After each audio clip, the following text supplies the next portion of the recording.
Hello, this is Jeremy Giles, and you're listening to episode 72 of the Who's on Top podcast.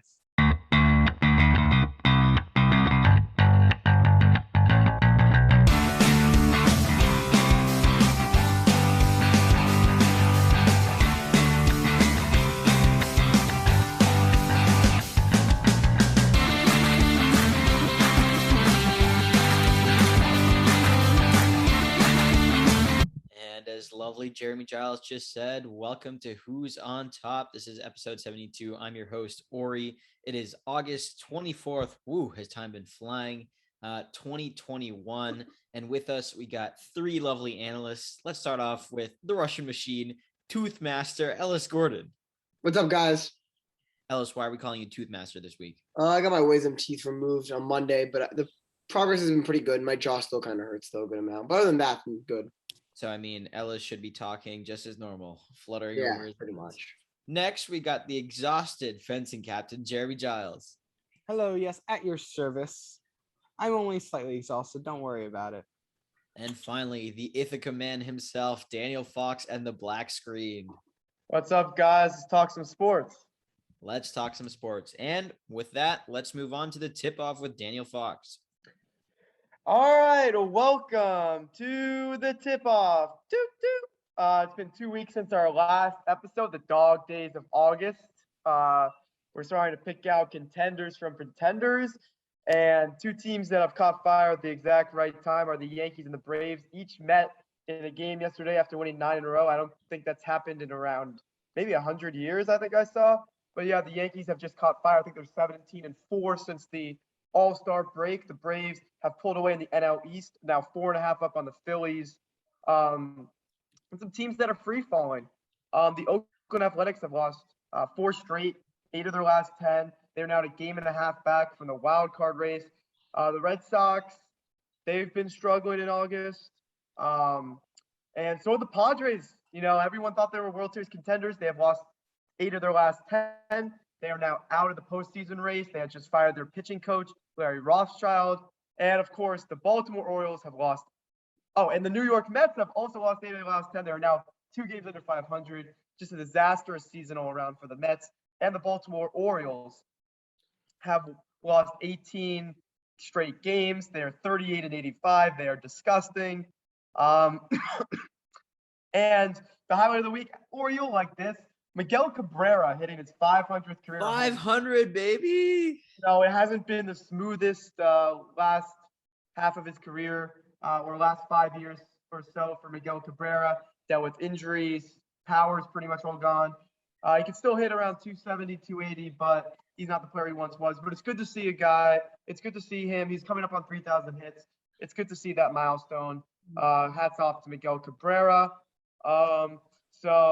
Thank you. We appreciate that. Dan, What? was Larry Rothschild the Yankees pitching coach, or am I going crazy? Padres. He went to the Padres, right? Can I kick it over to you for Premier League?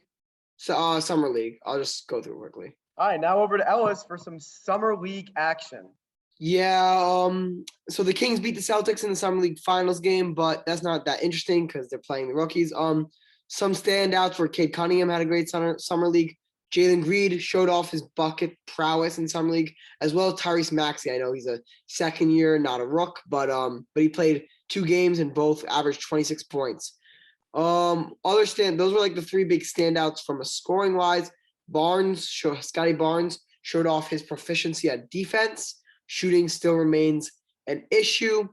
And Aaron Ness and Obi Toppin actually had a pretty good Summer League as well. Those were the standouts, Summer League. Oh, other news from Summer League is Jonathan Kuminga got an interesting nickname called the Cum Bucket, which is quite the interesting nickname, and he played well in Summer League. So, yeah, that's probably the most interesting thing that happened. I can't believe we're putting that on air, but okay. Yeah, all right. Now let's kick it to Daniel for some camp battles and football injuries. Camp battles? Are we talking about Ellis's team making it to the finals in Meadowbrook? Hey, they won. They won. They didn't just make it. 3-1, baby. But yeah, let's talk about some training camp battles and injuries. Yeah, so the big news today, Travis Etienne, the Jaguars' first-round running back, And my dad's second running back on his fantasy team, more importantly. Shout out to Giles. I still use your Verizon code, but Travis Etienne had surgery, I think, to remove, correct me if I'm wrong, to remove a bone in his foot. Yeah, it's a Lisfranc fracture. Yeah, so he is expected to be out the season. Pretty big blow for the Jaguars. They're not expected to compete, and they do have a pretty solid second option in James Robinson. But someone, you watch Travis Etienne, he's got big play. He's got star potential, and it's just a tough way to start off your career. Some camp battles, Cam Newton versus Mac Jones. Both have been playing well in the preseason, but Cam Newton is now out for the next 5 days due to COVID miss-up. He is not vaccinated. There's been reports that Patriots officials are growing frustrated with him.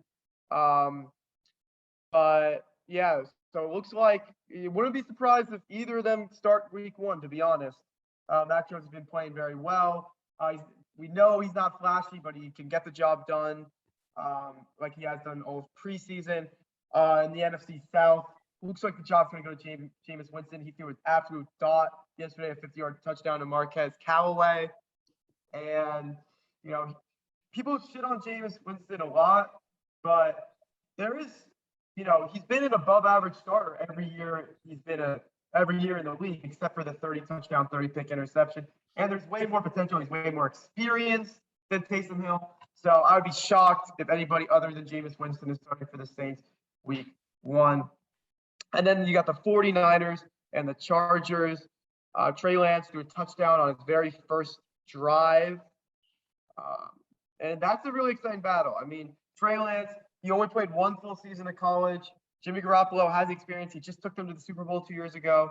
But I would be shocked if Trey Lance is starting week 1. But he should get a lot of playing time this season. Short lease for Jimmy Garoppolo. So that are the QB battles. Let's go back to Ellis for some college football. Yeah, nothing crazy of note, but college football starts this Saturday, so definitely worth a mention. First game is Nebraska versus Illinois, a Big Ten battle. Rutgers plays Thursday, and for Jacob, shout out, I believe Syracuse plays next Saturday.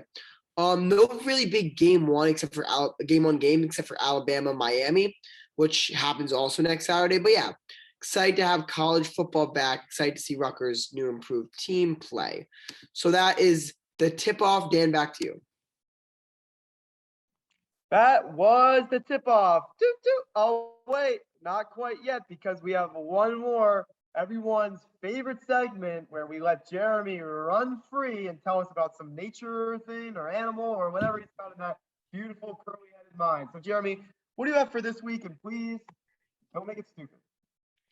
All right, this week's gonna be a good week. So, I was in New York today, right? Shout out to Slugna and Abby. Happy birthday, Abby. So I was thinking of things to do in New York, right? And I'm thinking there's like 3 things you can do in New York that are like cheap and actually worth it, right? You can one do of these like methamphetamine. Anyways, so what I was thinking is worth it. What is worth it? Contracts, right? So what I was thinking could be an interesting question is to take the top 10 biggest contracts from, I'm just doing the skill positions, so quarterback, running back, wide receiver, and tight end in the NFL, and evaluate what percent of each position do we think is worth it. All right, I'm down. I'm game. Okay, let's do it. So I'm gonna do it by average salary per year. So first of all, let's do quarterbacks. Patrick Mahomes, $45 million. Wait, Jeremy, I have a question. We're not going to go through the 10 of every position, are we? Top It'll be really quick because it's just a top yes or 5 no. each position. Top 5 each Do position. top 5 because we're going to talk about it a little bit, I feel like. All right, top 5 each position then. All right, sorry, Patrick- go on. But let me just show you. Patrick Mahomes, yes. Worth it. Yeah, Worth it. Easy. Josh Allen. I'll say worth it. I'd say worth it. It's 43 QBs are million. almost always worth it because it's the most essential position in Well, football. let's keep going. That's actually, if you do the top 10, you'll see that's actually not entirely true. Yeah. All right, go on. So look, Patrick Mahomes is Josh Allen is. I don't think Dak Prescott's worth 40 million. I think he is. To the team he is. He's gonna throw for 6,000 yards. All right, be quiet, Ori. Normal projections, I still think he's to the team he Hold is. up, Okay. hold up. We're gonna put this out to the Who's on Top fans. Ellis and I have a friendly bet going on whether Dak Prescott is gonna throw for 6,000 yards this You year won't. if all of his receivers stay healthy, which is a big if.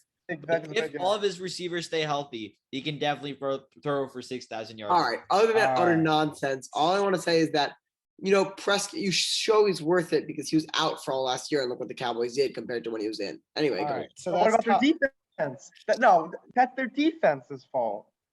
Andy Dalton Absolutely. played pretty good football. He played But- pretty good football, and that's No. Andy Dalton.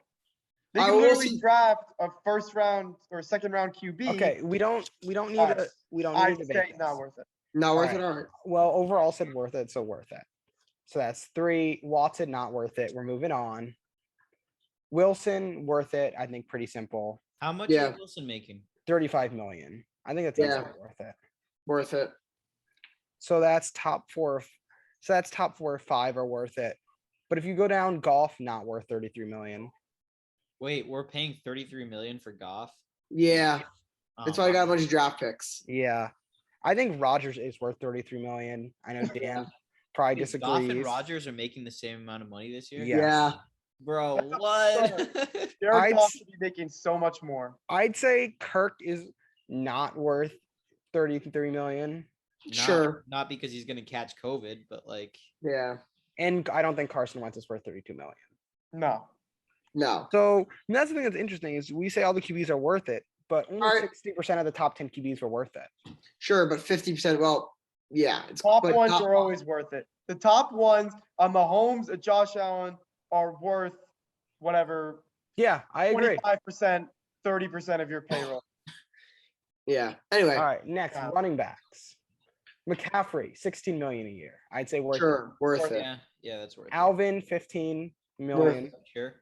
Zeke, I don't think is worth 15 million. No, he's from the Ohio State University and he's No, I think he is. offensive line. But I No, think the I don't product think he is of now. Dallas's offensive line. I don't think he is. I think you said. I think you just said a bad. I think this year he'll have a bounce back year. Oh, I It think depends he's on worth- Zeke. Also, the thing you got to remember with football contracts is that they're not all guaranteed. Yeah, that's another A thing. flashy number to say that he makes 50 million a year, but if he gets injured or has, off the field issues, That's know, true. you got to really look at the contract. All right, so then we'll say the top 3 are worth it. Dalvin Cook, I think, is worth it. Easy. Yeah. How much Derrick you making? 12 million about. How 12.5. long is Derrick Henry's contract? Derrick Henry is next, is 12.5. See, that worries me. How long is his contract? I think it's 4 years. I don't think it's that long. See, I don't think that'll be worth it in 2 more years. I'm telling you See, that right now. I think Those, everyone, okay. I drafted Derrick Henry in my dynasty league, and everyone like in the 3rd round, which I thought was insane because we talk a lot about like Derrick Henry is bound for an injury. Derrick Henry is bound to regress, but like, what He's been evidence do insane. we have for that? he's an older. only He's started very being like older. a full-time running back in 2019. Sure, but he's Not a lot of tread 27. on those tires. He's 27, which is 28 is usually the last good year for running backs. Look at David Johnson, 29. And I think his rushing pace is unsustainable. Listen, you can say it's Derrick Henry. He's an anomaly, but most people that rush that much, Chris Johnson, all those people are Well, very I'd say unsustainable. he's But an Chris anomaly. Johnson's game was I think- only speed. I think Chris Johnson's game was only speed. David Johnson's game was really only speed. Sure. Our running backs can last longer. I think Marshawn that's Lynch. fair. It's a fair point. It's a and, fair and point. I think it's Lynch. also I also LeGarrette think it is- Blunt. it is also, I think, a very fair point that for a lot of years, Derrick Henry didn't really have full control of the backfield. True. He was the backup behind Zeke. Yeah, he had 2018 was his first year starting, really. All right, so that's so But that's, he's ran 5,000 yards in 3 years, which just concerns me a little bit. It's a lot of tread on the so toe.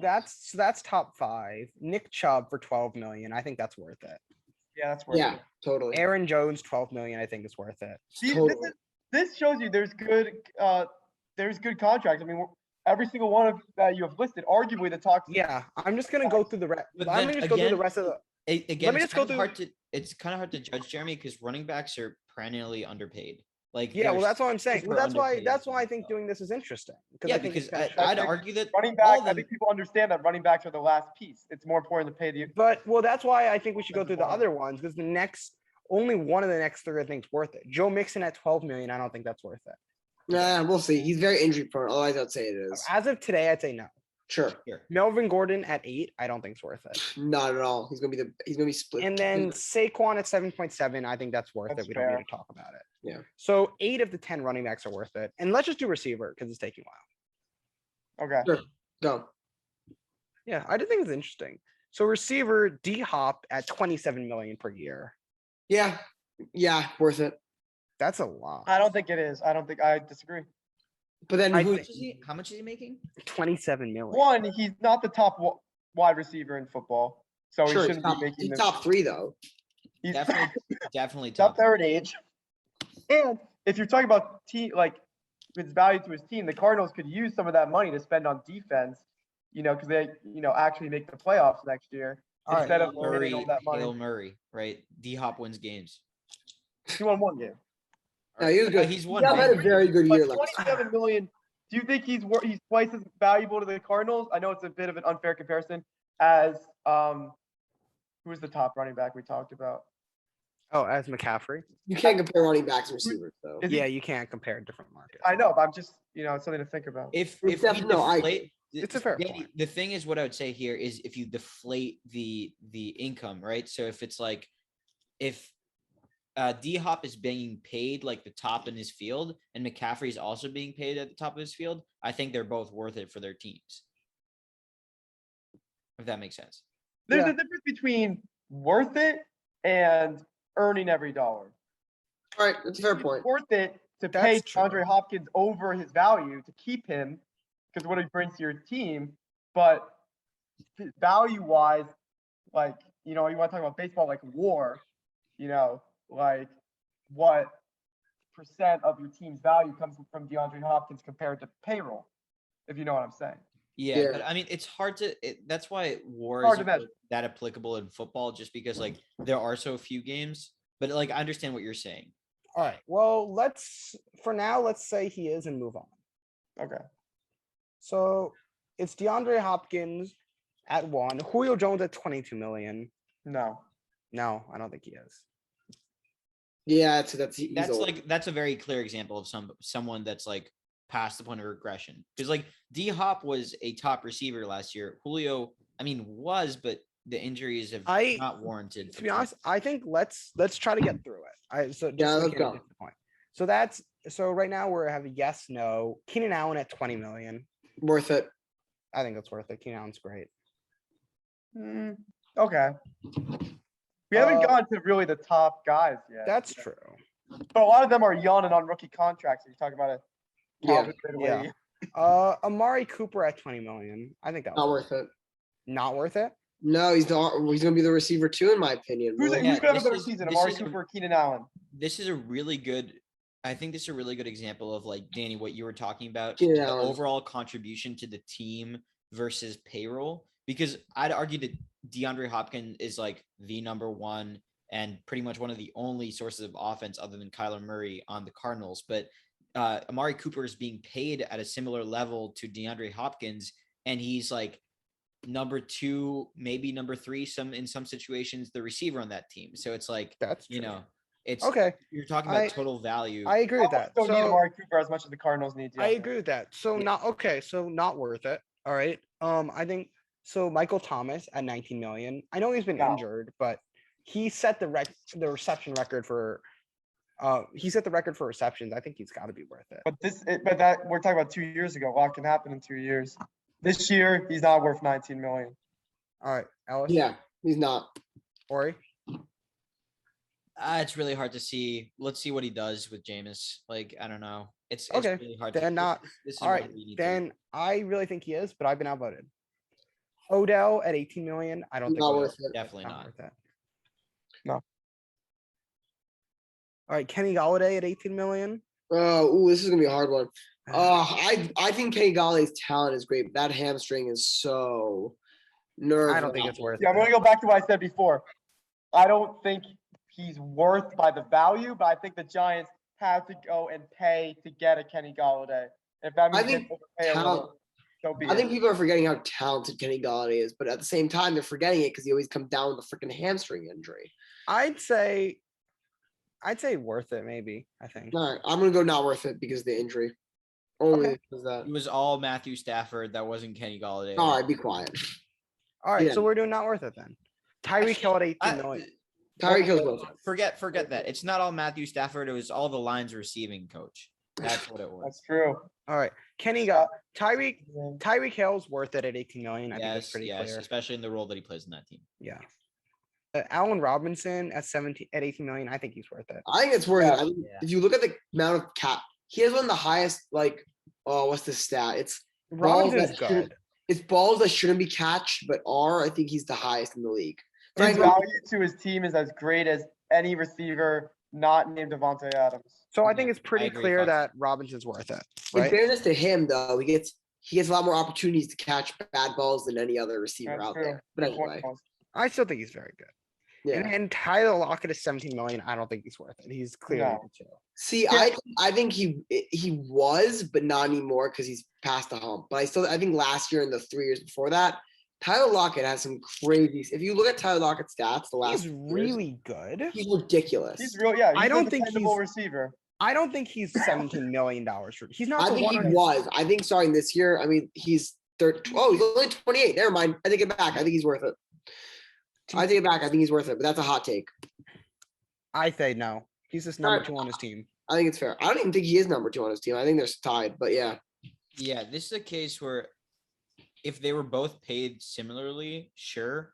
But just because like DK is already, I think, still on his rookie contract and everything. So The last 3 years, he has over 900 yards receiving and has over 75% catch percentage for the last 3 years. No, Plus, he started every game, which is, if you look at receivers, that is extremely rare. Even the top receivers miss like 1 or 2 games. He starts every game. His target is he catches a ridiculous amount of balls for a ridiculous amount of touchdowns and yards. So I don't know. no, I love Tyler Lockett. I'm okay with that. Anyway, but I know it's a bit of a hot take. I'd say no, just 'cause I think it's a hot take. Yeah. All right. So that's the thing that's interesting. In receivers, we only said 4 were worth it. Yeah. So running backs. So running backs are almost always Running worth backs, it. there's more correlation between the highest, the highest paid Yeah. and So I think- value than there were for wide So I receivers. think running backs was 80%, quarterbacks was 60%, and receivers were 40. Here's the issue with running backs in general. I though, would think because- it was different. Sorry to cut you off. I would think it would be different because running backs, I think, have shorter lifespans. So I expect a lot of the best running backs to be on rookie contracts and therefore not being paid that much. I agree too, but I also think you underestimate how quickly, because of their shorter lifespans, NFL teams go to lock up the best ones. Because I mean, if you look at these top running backs, they're all very young. They're all locked up because they know they have short lifespans. So like they're trying to get ahead of the years. You know what I'm saying? Yeah. But yeah, that is very interesting, Jeremy. Good. Let's get spicy. I mean, honestly, I'll just give my last 2 cents here. I think that receivers are mismatched with their value often because they get paid big after 1 or 2 big seasons. So it's like that's the reason I think that there's such a disparity. Sure. Yeah, Tyler Lockett has 2 good seasons and he gets paid a lot, but then DK Great. Metcalf comes along and I'd agree with that. And I think So, with because receivers, football, interesting it's a too. shorter lifespan. You can't wait for someone to have 5 good years and then pay him. Yeah. Yeah. Well, the Yeah. other thing I find interesting about receivers is I feel like, and this is the last thing I'll say, then we'll move on. Is that I feel like a lot of them weren't worth it, but they weren't like ridiculously not worth it. You know what I Sure. mean? Like Tyler Lockett, I think he's probably not worth it, but I think he might be worth like 14, 15 million. I don't think it's like No scrubs on that list.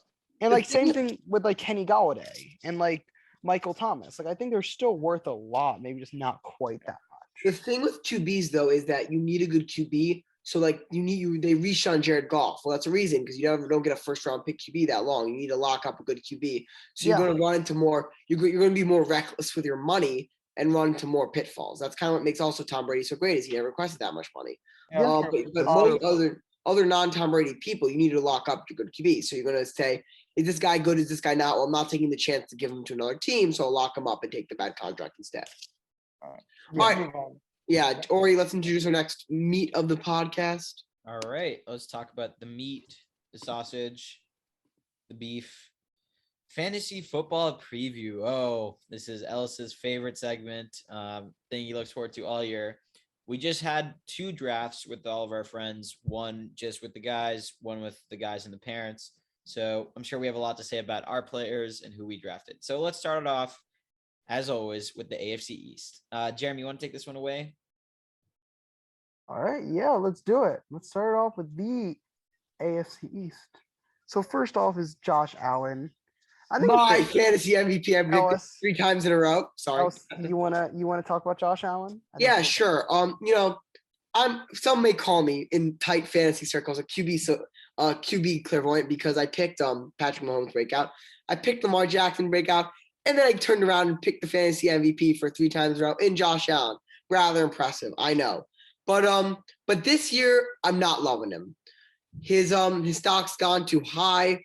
He's going to be good. I just don't think he'll be worth the ADP. Two things about fantasy football is how good are they compared to the ADP and mitigating risk. I don't think there's much risk for Josh Allen. I think he'll be solid, but his ADP has gone unfortunately too high. I'm actually not He's entirely down. sure. I agree with you about not much risk, just because it's only been one great season. Like I think from a football team standpoint, I think the Bills aren't much risk from a standpoint of being as prolific a thrower as he was last year and having as prolific stats. I don't see what could go wrong. I mean, it's not just his base's arm. He also led the league in rushing touchdowns last year. I That's feel true. like he has a very low floor besides injury. I don't see him having just a disastrous fantasy season. No matter what, he's going to give you a top 5 season. But he won't. I think he'll give you top 5. I think he'll give you 5th. I think his touchdown percentage, which is 6.6, which is ridiculous, is bound to go down, and it'll make him still a top 5 QB, but not that fantasy MVP you're drafting. Other players I want to mention. I'm this year. I'll be straight up honest. I'm not picking a QB breakout in the sense that there's this random QB that comes out from the fire and does good. But I have 2 QBs to look out for that I'm not predicting. One of them is Tua. Having good preseason, has the feet. When you look for fantasy QBs, you look for year 2 QBs or year 3 QBs that can run, has relatively good targets, and has talent. Tua, talent's there. Now, I'm not predicting him to be the next Josh Allen because I don't think the talent is as good as Josh Allen's. Now let's talk about his targets. Waddle and Will Fuller, pretty good. Gesicki, good end zone target. And he can run, so he gives you that base. So I think Tua is a person to look out for. And I think the other thing about Tua that I think is a good point to make is that Miles Gaskin, I know that people are split on him, but they don't have like a huge running game. So they're probably going to have to throw it more than a lot of teams that can go heavy run. But they're I also mean, Tua can run too, right? Yeah. They're also a team that kind of plays ugly. Like it's not like they're not going to really win shootouts. They're going to play a lot of ball control, conservative. And the thing about Tua is even if he does, take steps forward, I don't think you can trust him with a starting role, even in like a 14-team league. Yeah. So see, not like an 8-team league. I'm just saying I don't believe in Tua's talent. That's why I'm not pronouncing him as the next fantasy MVP. I will say though, the pieces are there for him to have a good fantasy season from the ashes.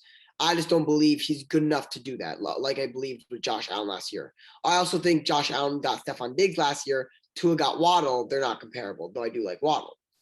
So, yeah. So, other players I want to mention is I think people are underestimating Corey Davis and overvaluing Elijah Moore. I think Corey Davis comes out here. He had a good season last year, underrated, is the wide receiver 1. Elijah Moore has a fine season, but not fantasy relevant. And I like Damian Harrison. I'd like Damian Harris, but I want to express caution on a ceiling. He does not catch the ball, and this Patriots offense is not lighting anyone on fire. Damian Harris is not going to have tons of touchdown value, and he's not catching the ball. I think he has a fine floor because he's a really good running back and will get 15 carries a game. But I don't think he will be a star that some people think he is. And last I want to mention is real quick. I want to talk about Miles Gaskin because the fantasy football community is 50% bust, 50% star on Gaskin. I'm going bust. I think people are underestimating Malcolm Brown in the offense. He will take away those red zone things, red zone targets and red zone carries for Gaskin. And Gaskin isn't the star running back. He needs volume, and I don't think he gets as much as people are predicting. I'm just saying Miami has a pretty good legacy of producing running backs that are like solid. I mean, you look at Kenyon Drake, they have a good offensive line there in Miami, and they like running the ball. So I don't know if necessarily that Mike Gesicki is going to, that Gaskin's going to have a good year, but Miami's going to have a good year running the ball. Also, defenses in AFC East, Other than Yeah. the Patriots, And no just one one- really stands out too much. That's not So- entirely true. The Bills have a good defense, and I think mean, the yeah, go ahead, Jeremy. no, go ahead, go ahead. I was just gonna say, the Bills have pretty solid defense, but last few years they've just been kind of airing it out with Josh Allen, which saying, playing a little less conservative, maybe playing from behind a little bit more. Not necessarily playing from behind, but I think their defense has regressed a little bit. So the running game is always open. in the AFC. And one point about Damian Harris is that he did a lot of his damage when Sony Michel was out last year. And Sony Michel, when he played, had a low-key breakout season. He averaged over 5 yards a carry. And the previous 2 seasons, he had been the Patriots goal line back. He sort of does a lot of the things Damian Harris does, very similar player. But Michel also is he's caught 4 passes in his last preseason game. So maybe he's getting more comfortable out of the backfield. And you're right, Damian Harris doesn't catch anything. He gives you no value out of the backfield, especially in a Patriots offense that has James White and has how do you pronounce that guy's name? Ramondre Stevenson. Yeah. Who has really impressed people in camp. So I'm with you on Damian Harris. Well, I guess I'd say I have 2 kind of things to talk about. First, with Damian Harris, I agree with you that he may definitely not be the star people think he is, but I don't really think that many people think he's a star. I mean, the whole thing about him that's good is that he's one of the very last running backs that are officially a starter you can get. So I kind of feel like I'm not sure he's necessarily going to be a star, but for where you can get him in drafts, which I think is really I know for us in both leagues, it was one of the very last running backs drafted. I think that's a pretty good pick. They can get a starting running back. All right. Is a pretty good quality. Jeremy, I real agree. quick. His ADP right now is the 75th person off the board. So what is that? If you're in a 10-team league, that is the 7th round. I think he'll be a perfectly average 7th round running back. I don't think he'll outperform 7th round. I don't think he'll underperform 7th round. I'm surprised it's so high to be honest. That's standard. Sorry, he's the 81st PPR. So back first pick 8th round. And he's the 31st running back on PPR. I think he'll be the 30th running back ending the year. I think he could easily outperform that. I just don't think he's going to necessarily be a star. And I guess the other thing I wanted to talk a little bit about is the Jets receiver. I think I'm a bit higher on Elijah Moore than you are. I just think he's probably our most talented receiver. Corey Davis, I think people underestimate him, and he's been in the league a few years, but he's been in a good offense before, and he's put up numbers, but nothing crazy. And I don't know. I think I just am buying the potential in Elijah Moore much more. I know he's been very much impressing in camp, and I think Corey Davis starts out the year as the number 1 receiver, but at least to me, I'm guessing I think I'd predict by the end Elijah Moore is the true one. You have to remember though, wide receivers don't break out until year 2 generally. I think Elijah Moore is good. He's been good in camp. They've said that. I don't think he's elite level that he will break out. What is he, round 2 wide receiver, right? Yeah, that's what I'm saying by that. Yeah, I think he'll be fantasy available. I think for dynasty, sure. I don't touch him in redraft. I do think that's changing more and more though. I mean, look at Justin. Obviously, I'm not saying he's Justin Jefferson. Justin Jefferson is an exception, but look at Justin Jefferson last year having 1,400 yards or something crazy like that. Yeah, and unless I'm playing the tight end position, I'm touching no tight ends here. All right, let's move on from that horrendous division to a much more competitive division. Hopefully, AFC West. So Ellis, I think you got some notes for this one. Yeah, I'm gonna start with the Broncos here. In what really is probably the most confusing team to predict fantasy. I don't know what will happen to the receivers. We don't even know the starting quarterback. Bridgewater had a good week 2. I think it'll be locked, but it's closer than people think, I realize. And the running backs, you got Melvin Gordon, who's definitely going to start the year as a starter, but Javonte Williams has been impressive in camp. Will he show up halfway through the season and get the start? So I'm taking Sutton. I'm taking Judy at their ADP. I think Javonte Williams is a good stash play. But I don't think there's any potential for breakout here. Now, moving on to the Chiefs. Easy. Mahomes, a little too high, but draftable. Kelsey's great. I have him a bit higher than ADP. And Tyreek Hill's Tyreek Hill. Only thing I want to caution on is Mecole Hardman. People think, well, they have to find another target. No, they don't. No Chiefs wide receiver 2 has been in the top 40 wide receiver since 2004. Andy Reid doesn't really utilize a wide receiver 2 that often. Cole Hardman will give you some games where he gets a punt return touchdown, sure. I mean, But yeah, I'm but not like, why use Yeah. wide receiver 2 when you have Travis Kelce? You know. exactly. So McCole Hardman is a fantasy irrelevant, other than he'll be a good bench player. Let's move on to Derek Carr and what I got. Another muddled running back room. Josh Jacobs can catch the ball, but John Gruden doesn't seem to want to throw to him. Kenyon Drake's more of a pass catching back, but I don't think he eats up a lot of running back. So it's a murky. I think Josh Jacobs will be a low end running back too. Kenyon Drake does cap his ceiling. Kenyon Drake will be a fine backup running back. Receiving room. Now, the receiving room is interesting because you got Darren Waller, not Ruggs, had a disappointing year one. His camp hasn't been great according to reports. He will get you big touchdown games. Like he will get you big touchdown games. Now, someone that John Gruden loves and I love, who disappointed year one, was Bryan Edwards. John Gruden called him the mix of Terrell Owens and who else was the other guy? And I think Randy Moss. I don't necessarily agree with that, but I'm a big fan. I think late rounds he's worth a target based on potential alone, and Carr's gonna have to throw it to somebody. And finally, the Chargers. Well, who do I got for the Chargers? Herbert, I think, is very good. I think he's being overdrafted in ADP. I just think he's being overdrafted. Eckler is going to be a fantasy MVP. One of them, I'm putting my stamp on Eckler. Can catch, can run, does have a bit of core problems, but everyone has injury problems. Keenan Allen will be a solid back-end receiver 1. That's what he's been his whole career. Nothing exciting. And Mike Williams will get you a big game or two, but other than that, fantasy irrelevant. Who am I targeting here? I'm targeting any Chief not named McCole Hardman. I'm really liking Darren Waller the more I look at him because he's not a first-round pick, and I think he'll be close to Kelce. And other than that, I'll draft some of these players, but I'm not excited.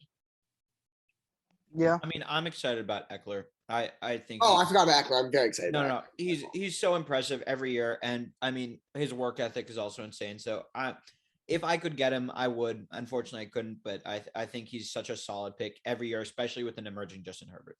Also, I have to say, it's fun to have people like Eckler on your team. He loves fantasy football, and he's a hilarious dude. So you naturally want to root for him. Not that should matter. Well, I took him in the second round.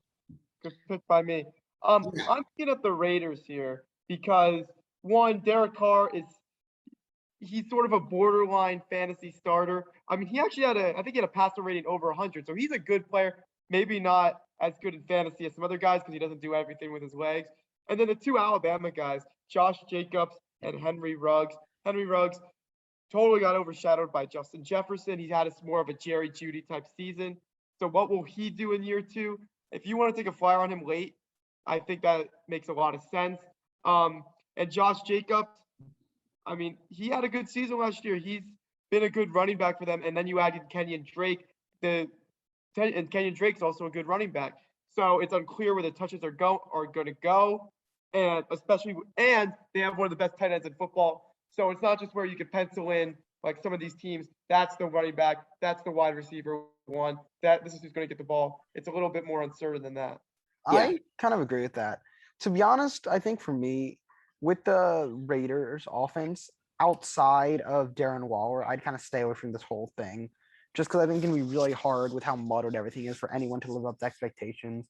Receivers, like a late round flyer, I think could be worth it just because I feel like it really is a toss up who's going to become a starter. I think some people probably think Ruggs. I know else you think Bryan Edwards. I think it's really probably. I just think Bryan Edwards. Well, let's look at Bryan Edwards' ADP. It's practically dirt cheap. So why not?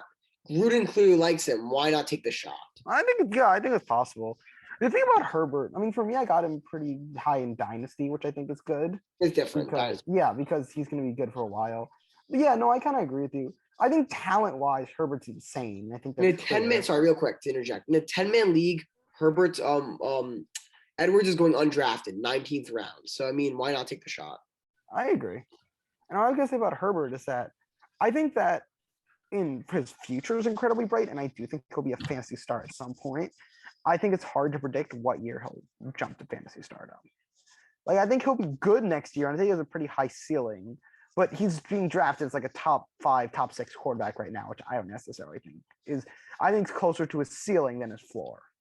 All right. After a confusing AFC West, let's take us to maybe a little more confusing AFC North. I mean, let's talk about the Bengals here first. I think receiving core is going to be definitely confusing to take it away. Ellis, you want to? Yeah, their receiving core is interesting because you got the whole thing with Jamar Chase might not play after today's news that he domestic assault accusations, not official, but never good to see. Plus, he's had an awful camp, which is to be expected because he's talented, but he hasn't played a year of football. So, but I really like T. Higgins as a sneaky pick.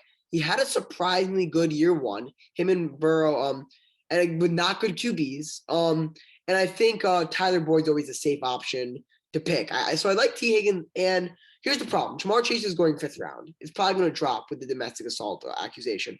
But just from today, 5th round, not worth it. You can get Tyler Lockett in that round. You can get Deontay Johnson. Tyler Boyd's going for dirt cheap. And he's going to give you average numbers. T. Higgins, what's his ADP? T. Higgins ADP. T. Higgins ADP is the 7th round pick. I like that for T. Higgins, who had a good season last year. I'm going to look up his stats right now. But to move on, while I look up his stats, another controversial pick. See, I think people are high on Joe Burrow and low on Joe Mixon. I've switched. I am high on Joe Mixon. Yes, he has injury history, but how many workhorse backs that can catch and run are there in the NFL? Answer is not a lot. So I think Joe Mixon is worth a 2nd round pick. He can be a top 5 running back. He has that potential. Yes, there's injury, but you gotta risk it. Joe Burrow, I think he'll be good by the end of the year, but you have to remember he tore his ACL, PCL, and something else too, MCL. Those are 3 CLs. You don't want to see that in a quarterback. Just started practicing again. It's a lot of injury. His whole knee got fucked up pretty much. Just started practicing again. I think he's going to have a very slow start to the season just from injury, not talent, but I think he gets back end of the year by the end of half. And to go back on T. Higgins, 14 games started, 67 catches for 900 yards as a rookie. Remember, rookie wide receivers do not normally do good. Those are very good numbers. So I'm high in Higgins. Ravens, I think Lamar Jackson, I'm staying away just because I don't love QBs, but I think it's acceptable to pick him. Hollywood Brown, not a fan of. Mark Andrews, I am a fan of because I think he's actually number 1 in Ravens, and he's the number 1 red zone target, which is even more important.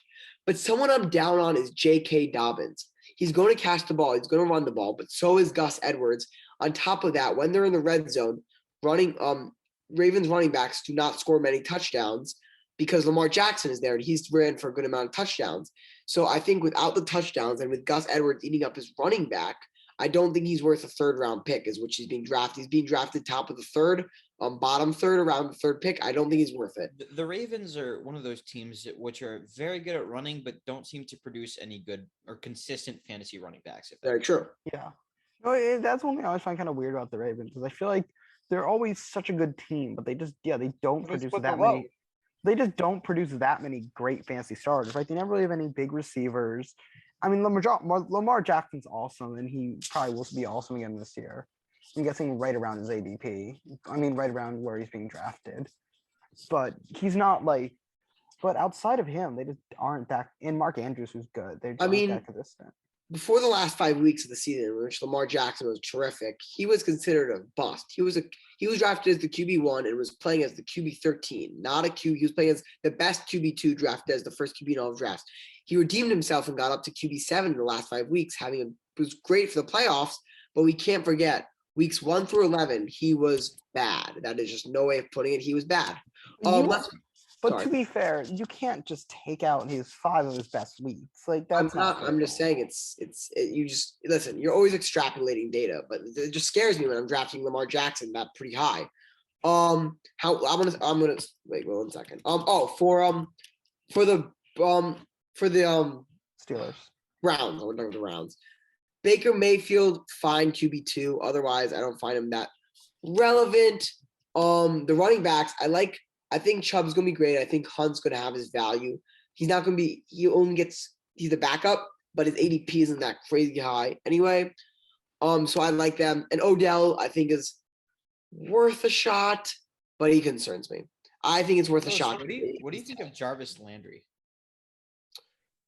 For PPR, listen, for big leagues like our 14-team league, I like Jarvis Landry. Plug and play wide receiver 3. But for not a 14-team league, 5 catches for 40 yards is underwhelming. It just is what it is. And Lamar Jackson is going the first pick of the 3rd round, which I think is a bit high, by the way. I just wanted to confirm that.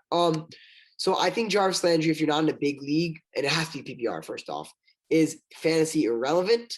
But Odell Beckham has the talent, so his ADP finally dropped because of all his disappointing seasons. So I think he's worth the shot. And finally, on to the Steelers, who are the last team in this division. I like the Steelers. Now, talk about a lot of receivers, though. yes, and the receiver room is muddled. And other than, I think only one in the last 3 years, 3 receivers being drafted in the top 30 have actually ended up being in the top 30, if that makes sense. Meaning Claypool, Deontay Johnson, and Juju Smith-Schuster all being drafted top 30 or 35 receivers. But historically, when there's 3 receivers being drafted in fantasy in the top 30, they only 2 or 1 become top 24, top 30 receivers. You know what, Ellis? You know what's weird? I love all these receivers. I think they're super talented, but I would still stay away from Big Ben this year. I don't know. I think Big Ben can support Deontay Johnson and Chase Claypool. Deontay Johnson got 9 targets a game last year. Yes, he led the league in drops, but that's partly because he had the 2nd most targets in all football. I don't know. The other thing I kind of feel like about the the 2nd most in all of football. I think I'll look that up, but I'm pretty sure that's a stat. that's insane. I didn't realize that. And The like other thing, volume is king in fantasy. the other thing I was gonna say that's I think big both about the Steelers and Bengals is I'm not saying they'll necessarily support all these receivers, but these are both muddled receivers rooms. But I think both teams have potential to support multiple starting fantasy receivers.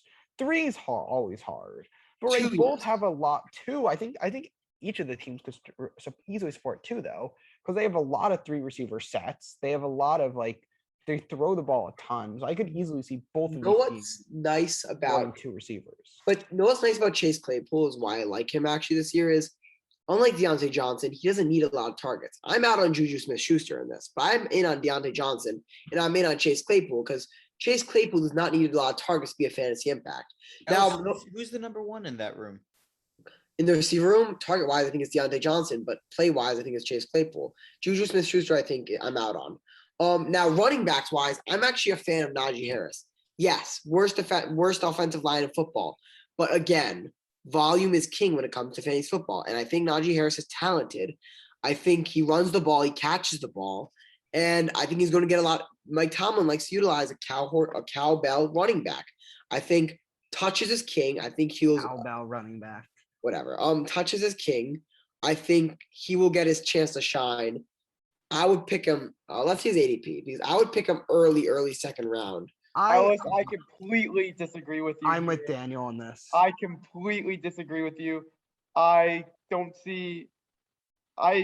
was so shocked when I looked at the draft board for our draft and saw him ahead of, proven guys who actually played behind a functional offensive line.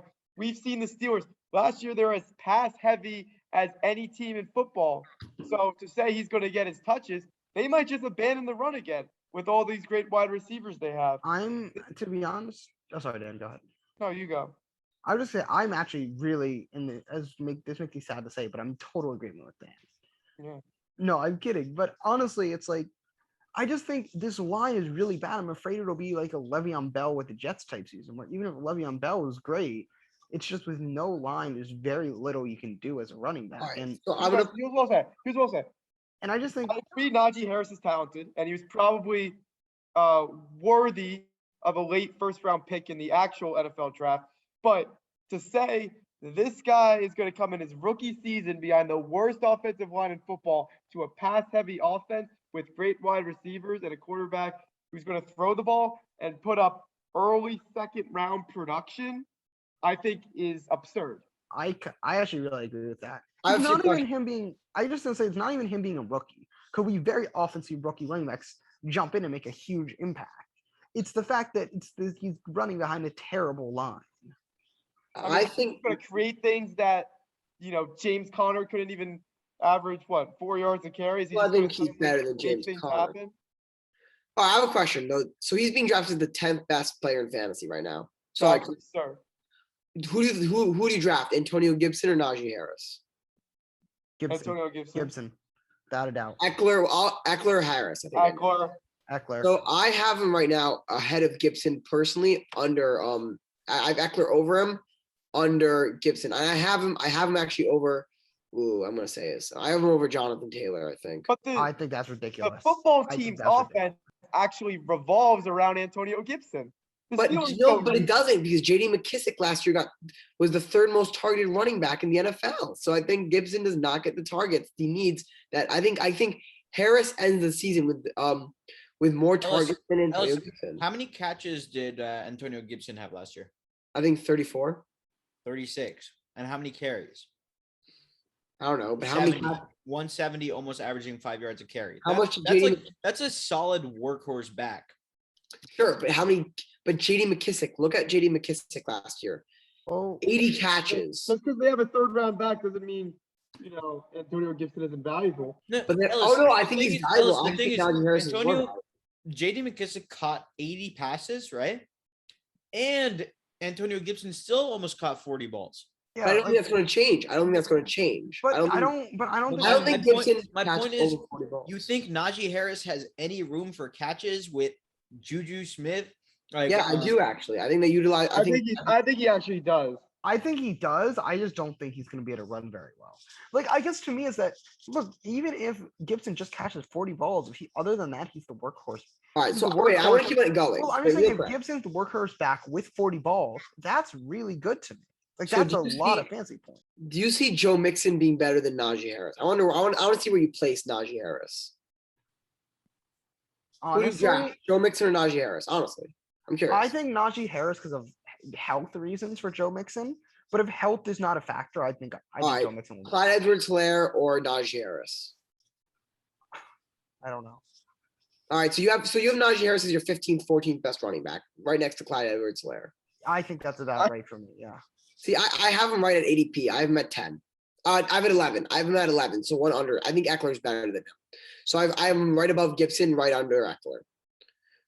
So we're actually pretty close. You only think Gibson and Mixon are better. I think Najee Harris. I think I am a big fan of volume is king. I think Harris gets the volume. That's all I'm saying. And I get where I can go wrong. I can get the offensive line, but I think he gets the catching and running volume to be the 11th best running back in the in fantasy. And to be The fair, one he's question also I have about the Ravens is just who's catching the ball. I think Mark Andrews is going to go up because what was the tight end that they lost? Hayden Hurst, they lost him last year. Oh, and also people are sleeping Hollywood Brown. I mean, he had only an okay season last year, but who's their number one receiver? I just think the Ravens are one of those teams that don't utilize their number one receiver. And I mean, Brown, Lamar's going to throw for 3,000, 3,500 yards. It has to go somewhere. And Lamar's going to throw touchdowns because they score a lot of points.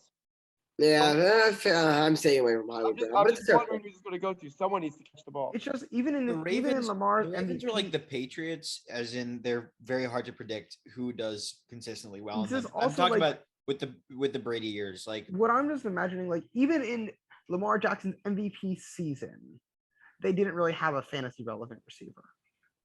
Hollywood Brown was like 23, but it was mostly on big games. Yeah, so I think we do differ on Najee Harris, but if you think about it, we don't actually. You guys only think 3 running backs are better than him that I think. So it's not that big of a deal. Yeah, any other notes from this division? I think I have a hot take that Joe Burrow won't be that good for the first 10 weeks, but you guys don't seem to mind it.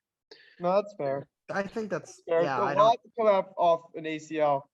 Yeah. I think it's All hard right. to say because he has good receivers, but I really think that's a very good prediction. I don't Especially hate with an offensive line he doesn't trust. He's going to be a little antsy. all right, let's move on to our next division with the AFC South. This is gonna be an interesting one, I think. Ellis, you want to take it away with first talking about Deshaun Watson? Yeah, I'm staying away from the Texans. Maybe Brandon Cooks, late flyer. Holy I'm not- backfield, man. Holy. There's backfield. 10. I drafted David Johnson, just dropped him today for James Conner. Not a fan of the Texans. I mean, who's in the backfield there? It's like Lindsey. 5. Yeah, and the running back. I don't trust the Texans. I don't trust. Listen, Deshaun Watson's not good enough. Even with all it's just not fun to have him on his team with all those accusations. Plus, you don't even know if he's going to It's play. Mark Ingram, Philip Lindsay, Rex Burkhead, David Johnson. Like, what the fuck is And I going can, on and there? I just also imagine how low the morale must be with the quarterback who doesn't want to be there, who's done all this awful things JJ Watt if he got does out start. just in time, man. Yeah, no. I'll say the this: Texans- the only person from the Texans I'm looking at is Brandon Cooks. He's being drafted the last pick of the 9th round. I think that's an appropriate time to grab a flower in him. They have to throw the ball. Someone's going to have to catch it. There's no one really else to catch it. So Texans, other than Brandon Cooks, just stay away. You like what? All right, just from psychologically, you draft Deshaun Watson, you waste a pick. He doesn't play the whole year, and even a potential domestic abuser on your roster. That's not fun. It's the anti-Eckler. All right, let's move on to the Colts. I'm not trusting Wentz until I see it. I think Jonathan Taylor will be good. I think he'd be the same level as Najee Harris because they have a 3rd round back in taking away his targets in Ellis, what's the his name? difference Nyheim is Hines. Carson Let me Wentz know. knows how to hand off the ball. Big Ben does not. Oh, come on. What are you talking Big Ben, about? correct me if I'm wrong, but is thrown for just keeps on throwing the ball more and more and more these past few They years. had Le'Veon Bell. How can you say he hasn't handed Okay, off the behind Over one of the the best last 3 offensive years. lines, they had one of Fair the enough. best backs that was suited for that offensive line. Sure. Najee Harris is not with that offensive line. He's a rookie, has no idea what he's doing. I don't think it's even close. Jonathan Taylor has been this. The Colts offensive line is one of the best. I believe they still have what's his name? The guard that's really good. Quentin Nelson. Yeah, Quentin Nelson. I mean, Yeah. they're running behind like a serious offensive line, and I don't know. I just Listen, they also don't have 3 receivers trying to take away time there, right? Talk They're gonna about- run the ball. talk about RB1 potential. I'm going to admit it right here. If Jonathan Taylor starts catching the ball, he has it. I'm just not statting that out. I think Hines takes away enough from him to be a top 10 back, but not a top 5. I really like Michael Pittman. Carson Wentz, I think, is underrated as a QB. And nowadays, I think they need to throw it to someone. I like Michael Pittman as a receiver. And if you punt the tight end position, I think Mo Alley Cox, just because he's so big, will get you touchdowns. So only if you punt the tight end position, it's a name to look for. Ellis, how big is Ali Cox? Mo Alley Cox. I think Cox, it's like Cox is a big guy. yeah, Cox is a big guy. Yeah. Wait, actually, I'll tell you height and weight. Mo Alley Cox is 6'6", 260. So this is a massive human Big being. cock. It's a massive cock. Yeah, it's a massive Cox. So Mo Alley Cox will be only if you punt the position, he'll get you a bunch of touchdowns, I think. Moving on to the Jaguars, Etienne is out. Now, reports are from camp. Well, this is obviously good news for Robinson, not good news for Etienne owners. Though reports are from camp that Carlos Hyde will be utilized in the running game somewhat. So I think Robinson does not have. I think you move him up projections. I think he's a low end RB2. I think I don't know if I really believe this crap about Carlos Hyde, to be honest. Because after the season James Robinson had, you're really not going to give him the job. I don't know. I'll believe Carlos Hyde's going to have a more serious role when I see it. To be Well, honest. We're not saying what he's is gonna James get the Robinson? job. We're just saying he's going to take touches away. I agree. I don't know if I believe that. I think it's James gonna be better. Robinson, I don't 80 know why fifth people are round. so low on James Robinson. He was an amazing back last year. Like I Sure. don't. Yeah. James Robinson ADP is in the 5th round. At that point, I'm looking at my mid-tier tight ends and my good receivers. Unless you punt the RB position, I don't think don't think I'm gonna be drafting James Robinson unless I punt the RB position, in which I just think there's better value in other positions where he's being drafted. And then the receiving core is muddled. Not a fan of DJ Chark. Laviska Shenault hasn't played that well in preseason, so I'm a little scared to touch the Jaguars. But I will take Shenault based on ADP because I think he's a fine ADP. And finally, let's move on to the AFC South. Maybe I'm just down on Henry, but I'm afraid. Listen, here's my argument against Henry. He was the RB3 last year on 2,000 rush yards. That is scary numbers because is he going to get 2,000 rush yards again? He needs to get 1,500 to be worth his ADP. He needs 1,600, 1,700 rush yards. If any running back can do it, it's him. But if he doesn't do that, he will be not worth the 4th pick of the draft. In terms of AJ Brown, The thing is, Ellis, I'm just gonna put one thing in there. Defenses were stacking the box against them last year, like nothing you've ever seen before. And credit to the Tennessee offensive line for carrying the hell out of Derrick Henry and making him into a top tier back, reach 2,000 yards.